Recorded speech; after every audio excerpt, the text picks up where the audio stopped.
It's Thursday, the new Friday, or actually, 3, 2.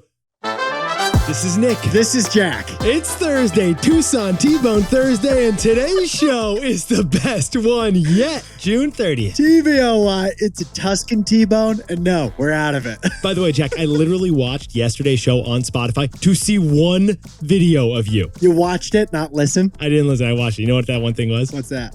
It was your Pillsbury Doughboy. Woohoo! Just when you thought you couldn't beat Cookie Crisp. Yetis, you can watch this show every day on Spotify. Check it out. In the meantime, this is TBOY. Jack, what's our first story? TikTok has been ruled for the last 3 years by Charli D'Amelio, but someone else is now TikTok. Funny timing, because TikTok also just told us how much money they make. For our second story, the biggest app downloads this week, they're not social media or fintech. They're period apps. Period tracking apps are showing the premium power of privacy. Our third and final story is the most expensive bottle of whiskey ever sold, and it was sold at an airport. Where there's inflation, there are ginvestments. But before we hit that wonderful mix, Nick, honestly, I just love this mix today, Jack. This is the perfect mix. The trail of tricky trademarks continues. Yeah, the word the, Barbie's pink, Darth Vader's breathing. All of them trademarked, so lawyer up. But Jack and I were curious, so we jumped in further T-Boy style to the crazy world of copyrights. And the crazy world of copyrights and the tricky trademarks, they go deeper than just grammar, colors, and sounds. Case in point, LeBron James doesn't just own a whole bunch of championship rings. LeBron James owns a trademark for an entire phrase. Just a kid from Akron. That sentence? LeBron owns it. Yeah. Oh, Jack, by the way, Usain Bolt happens to be the fastest man on earth. He owns a lot of gold medals and a lot of world records. But Jack, you know that lightning pose he does? The one like this? It's pretty cool that he has a pose for when he wins gold. It may be cooler that he owns that pose. You can't do it and sell it. He owns that lightning hand gesture gold medal winning motion. And Yetis, get this, Chef Guy Fieri, Nick's favorite, happens to be so into his frosted tips that he trademarked his own name. Guy Fieri sent his birth certificate to the U.S. Patent and Trademark Office. Besties, you mess with Flavortown, you're gonna get sued. Diners, drive-ins, and the district courthouse, Nick. But that's not all, because Jack and I tomorrow are gonna reveal the most shocking, the most tricky trademark of them all. The world's trickiest trademark? It's on you right now. Whew, look in the mirror. That's a trademark. More on that tomorrow. Let's hit our 3 stories. Let's go, baby. 15 years before this song, 2 boys from the Northeast met in the dorm. They had an idea that caused a cultural storm. It's the best one yet, but the best is the norm. Jack, Nick, that's it. I don't even think they need to practice.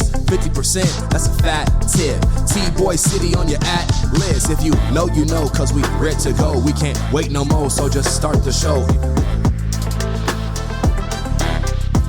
Start the show. For our first story, TikTok just revealed there is a surprise new king of TikTok. But more importantly, TikTok's revenue numbers just got leaked for the first time. Okay, Game of Thrones over here. Jack, the last 3 years, Charli D'Amelio, she has ruled TikTok like a young Daenerys? I guess. She was the queen with 143 million followers. That's a lot. Yeah, just like our buddy Dave, Charli grew up suburban Connecticut, pioneered the dance videos that, Jack and I would pull a hammy on. But last week, Charli lost her crown.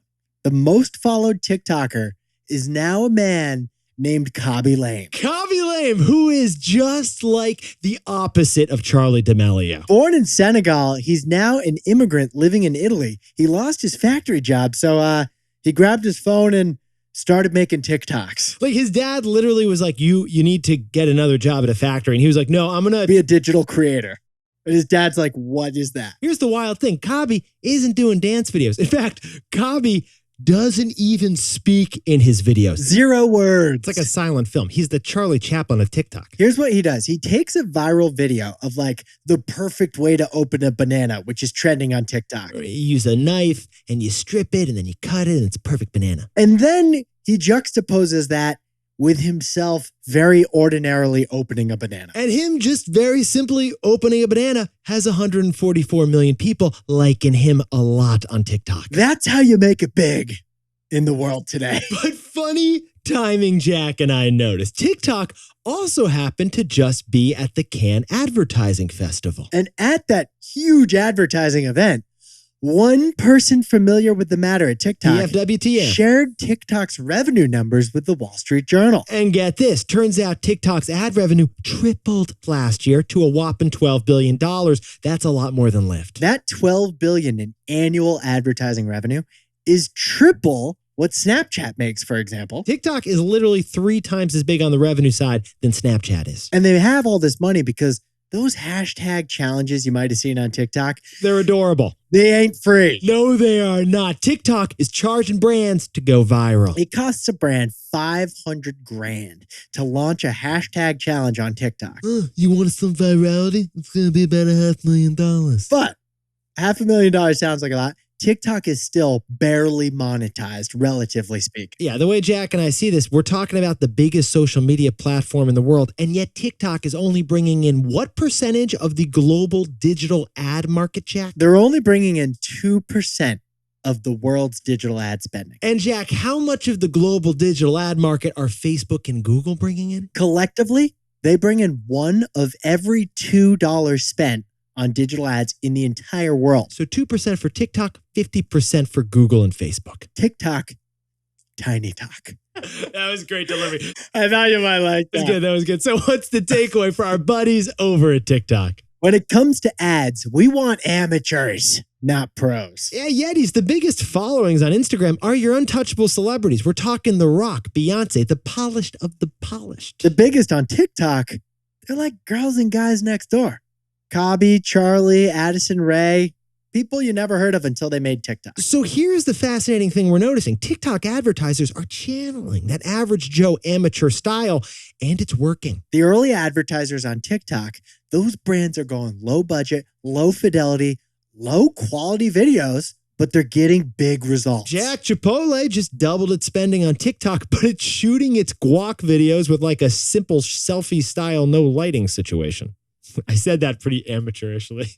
Yeah, you did. And Kind Bar, they approve because their latest TikTok campaign, it looks like the AV Club put it together. Yeah, these Insta ads you see, on the other hand, they're super pro. We're talking the kind of stuff that got like Spielberg involved. The airbrushes have been airbrushed on Instagram ads. TikToks are raw. They're amateur. They're filmed on an iPhone, and they're using TikTok's native text. TikTok's audience is pushing the amateur creators up to the top. And TikTok's advertisers are embracing that amateur style. And TikTok is tripling the revenues off that amateur ad advantage.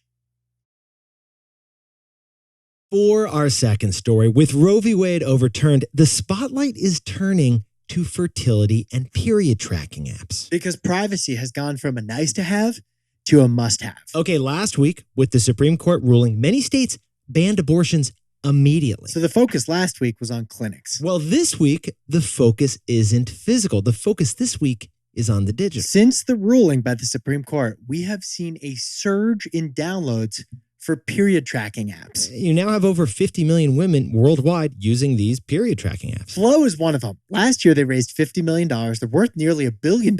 It's the kind of startup we could cover in this pod. And what these apps are doing is they're tracking your periods. They're tracking your ovulation. They're helping you avoid becoming pregnant, or they're helping you become pregnant. One of them is worth nearly $1 billion. It's Flow. It's the type of startup we might cover on this pod. It is. And what the startups like Flow are doing is they're helping you track your periods or tracking your ovulation, helping you avoid becoming pregnant or helping you become pregnant. And thanks to technology like this, women today, they can understand and know their body perhaps better than any previous generation of women. They definitely know their bodies more than Jack or I know our bodies. But while data on your cycle is extremely medical, it's not HIPAA protected like other personal health data is. And that is the fundamental issue in this situation. One of these period tracking apps last week saw the biggest growth of them all. It's the Clue app, and it's because of this line. When it was clear a few months ago what the Supreme Court ruling would be, Clue's app said they would not share private health data with any authority that could use it against you. On that line,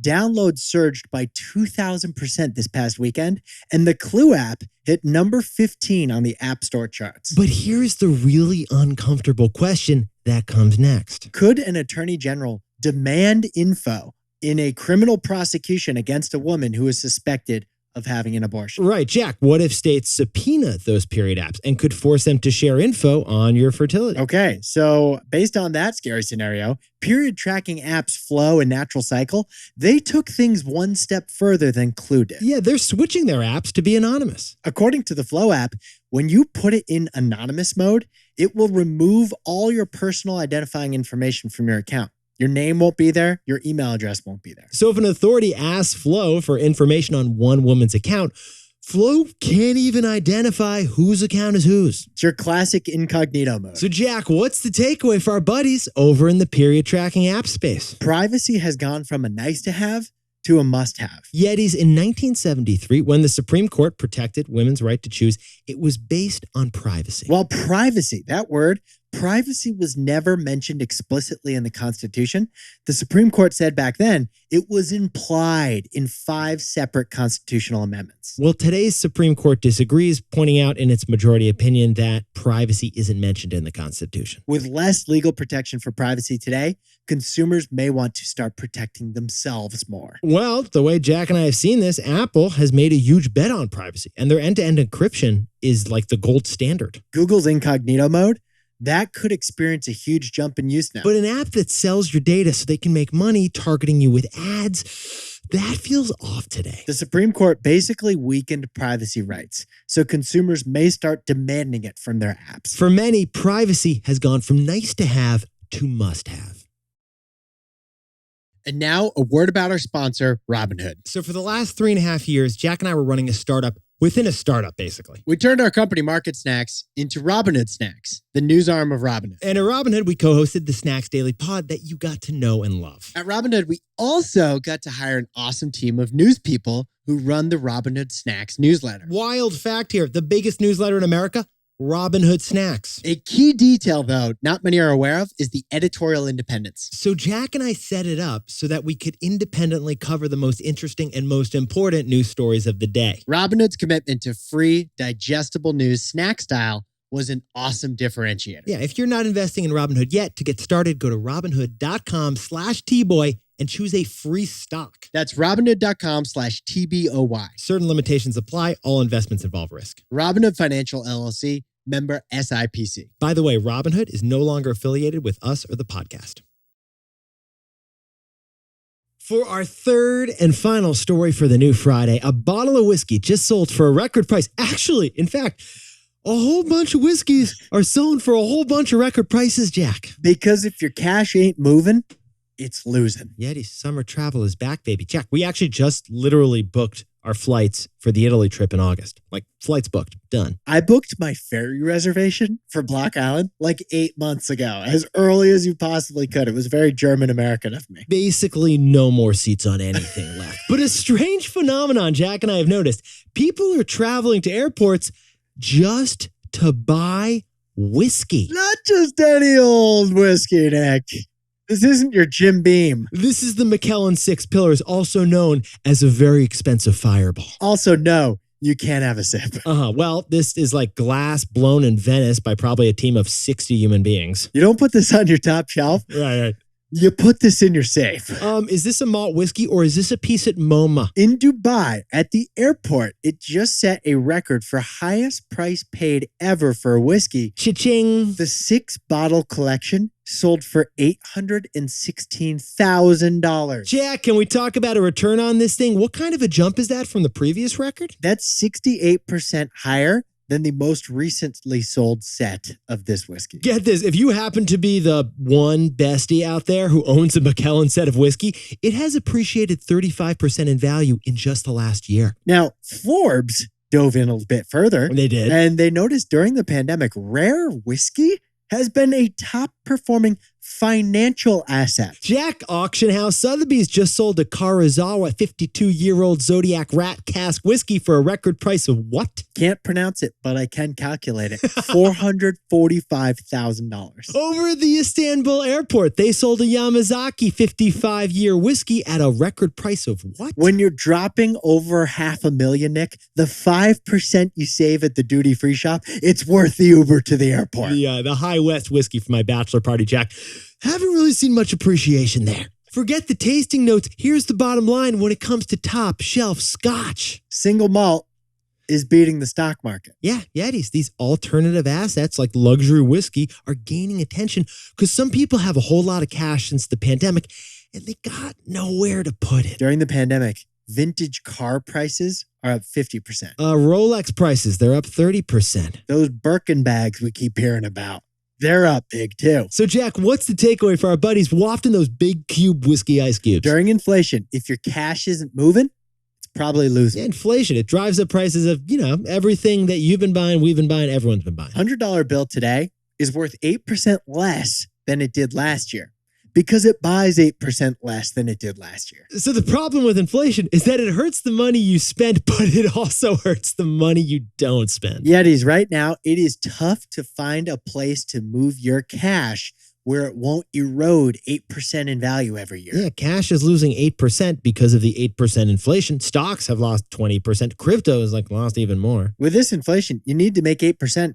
just to keep your money at the same purchasing value as before. Well, the super wealthy are moving their cash into rare alternative assets like a very nice Macallan Scotch. Must be nice. Everyone else can move their cash into, honestly, Jack, we really could only come up with a few options here. Real estate, but yeah, it's tough to buy a house. some obscure savings account, maybe one of those. There's no obvious answer on how to protect your money right now. But what is obvious, Yetis, is that during inflation, if cash isn't moving, it's losing. Jack, can you whip up the takeaways for us over there? TikTok has a new king, Cobby Lane. Yeah, TikTok, their ads are amateur, not pro. It's the amateur advantage. For our second story, period tracking apps are reprogramming to protect their users' privacy. Privacy has gone from a nice to have to a must have. For our third and final story, rare whiskey is selling at record prices. Because during inflation, if your money ain't moving, it's losing. Now, time for the best fact yet. This one is actually a correction sent in by Troy Larson, longtime Yeti from lovely South Dakota. This week, we told you how Mars Candy Company has been pumping out M&Ms for a century. Cooking cocoa since before the root canal existed. Well, Troy actually, Good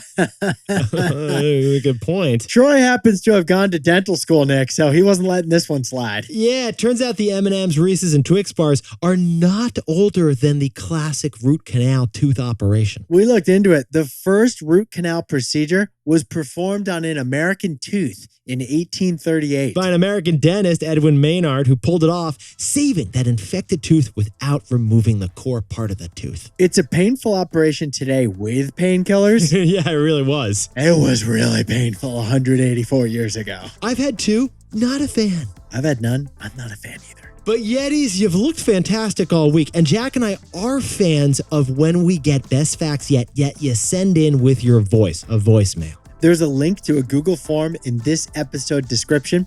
You could upload your voice to this pod. Yeah, Jack and I will get you on the pod. Meantime, we'll see you tomorrow. Can't wait.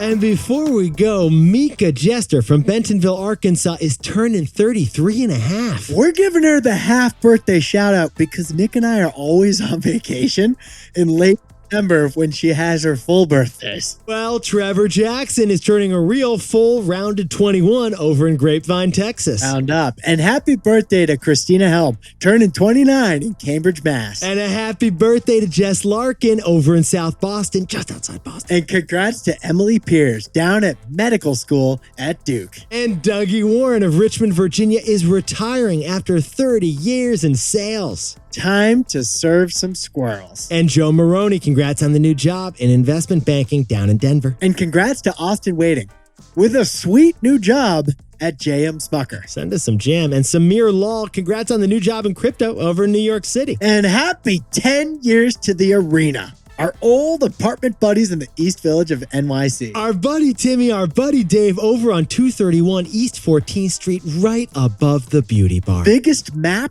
Yes. in all of New York City on our wall. We'll never forget when someone stole our couch. If anyone knows, hit us up at T-Boy Pod. Story for another pod. This is Jack. Nick and I both own stock of Apple and Robinhood. And now word about our exclusive sponsor, Robinhood. Look, we're not tech guys. We're not engineers.